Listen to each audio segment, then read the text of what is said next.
Direct. Vos vacances en France. Vos vacances en France, ce sera cette chronique qui va vous accompagner tout l'été sur RMC. Aujourd'hui, Salia Hadj-Gilani, bonjour. Bonjour. Vous allez être avec nous tout l'été et vous nous emmenez à la découverte de Bordeaux. Absolument. Alors, nous partons donc à Bordeaux, la 4e métropole française. Et donc, c'est vrai que la ville, elle a longtemps souffert d'une image un peu lisse, snob, voire guindée. Et elle s'est vraiment réinventée ces dernières années.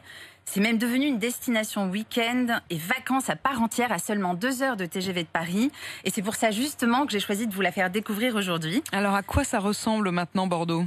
Alors Bordeaux, c'est avant tout une ville patrimoine inscrite à l'UNESCO depuis 2007 grâce à la superbe architecture 18e siècle du Vieux Bordeaux et surtout ses avenues très élégantes qui lui ont valu d'ailleurs son surnom de Petit Paris. Mais ce qu'on sait moins, c'est que Bordeaux a un côté balnéaire. Donc grâce à la Garonne qui la traverse, on peut par exemple faire une croisière d'1 heure sur le fleuve en regardant défiler tous les édifices du patrimoine bordelais tout en bronzant tranquillement sur son transat. Franchement, j'ai testé Apolline et c'est absolument génial. Ce que j'aime, c'est que vous avez testé, en effet. Vous l'avez fait ce Tour de France pour nous. Et le soir, vous recommandez d'aller où à Bordeaux ? Alors le soir, il faut vraiment sortir sur les quais de la Garonne. Il y a une super ambiance, très vacances, avec beaucoup de monde qui pique-nique sur la pelouse le long des quais, dans une ambiance bon enfant, à la fois jeune et familiale. Et donc, souvent, il y a même des petits concerts qui sont improvisés avec pas mal de gens qui dansent et qui font la fête. Et puis, les bars, ils ne sont jamais bien loin. Je vous conseille notamment le Symbiose sur le quai des Chartrons. C'est le bar branché pour les amateurs de cocktails, car le barman, Lucas, il vous prépare des cocktails absolument uniques avec des plantes issues de son jardin bio. C'est une expérience à part. Et puis, si on veut se mettre au vert à Bordeaux, qu'est-ce qu'il faut faire ? Alors la bonne chose, c'est que Bordeaux, c'est une ville qui respire, avec beaucoup de parcs, de réserves naturelles, des jardins. Et en plein été, c'est vraiment super, après tous ces mois de confinement, il faut bien le dire.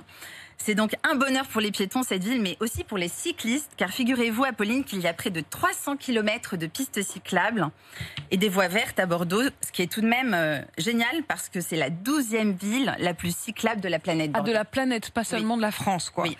Et pour manger, vous conseillez d'aller où ? Alors Bordeaux, c'est bien sûr la capitale du vin et de l'art de vivre. Mais c'est surtout pour boire, en fait, vous avez raison. Oui. La réalité, aussi, c'est ça. aussi.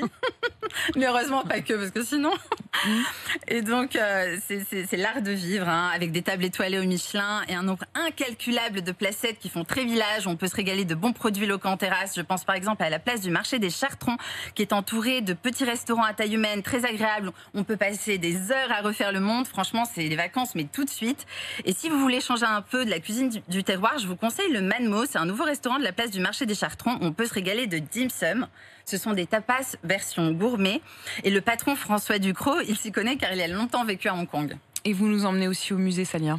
Alors bien sûr, d'abord à la Cité du Vin. C'est vraiment le musée phare de la ville. Donc il ressemble un peu à un Guggenheim, comme à Bilbao ou à New York, pour ceux qui connaissent, avec cette architecture très design. Et donc c'est une visite intéressante car elle parle à tout le monde, même à ceux qui n'y connaissent rien en vin. Le parcours est immersif, ludique et interactif et on y découvre l'histoire des vins du monde entier, depuis l'Antiquité et pas seulement l'histoire des vins de Bordeaux, on croit trop souvent ça. Et à la fin de la visite, il faut vraiment aller au bar du Belvédère, tout en haut de la tour.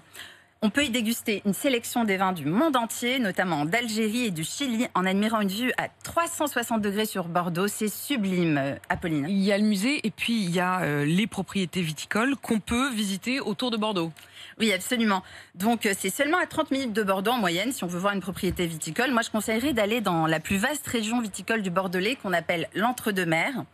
Et donc là, on peut faire une initiation à l'œnologie, la coupler avec la visite d'un magnifique château 18e siècle, et avec aussi une randonnée dans les vignes, pourquoi pas. C'est sans prétention, et l'accueil, il y est très chaleureux. Pour déjeuner, le bon plan futé, c'est d'aller au village d'Ambarès et Lagrave, à proximité. Et là, vous pourrez vous régaler avec les crêpes d'Éric Affati. C'est un meunier qui produit sa propre farine bio. Et il vous racontera toute l'histoire du blé biologique qu'il fait pousser dans ses propres champs. Ça dure un petit moment. C'est parfois un petit peu trop, mais on mange bien. Merci beaucoup. Merci Salia pour ce voyage à Bordeaux. Chaque jour, vous nous emmènerez, vous travaillez pour le Petit Futé. C'est le Petit Futé qui va nous accompagner tout au long de cet été. On va parcourir les routes de France avec vous. Merci beaucoup. Il est 7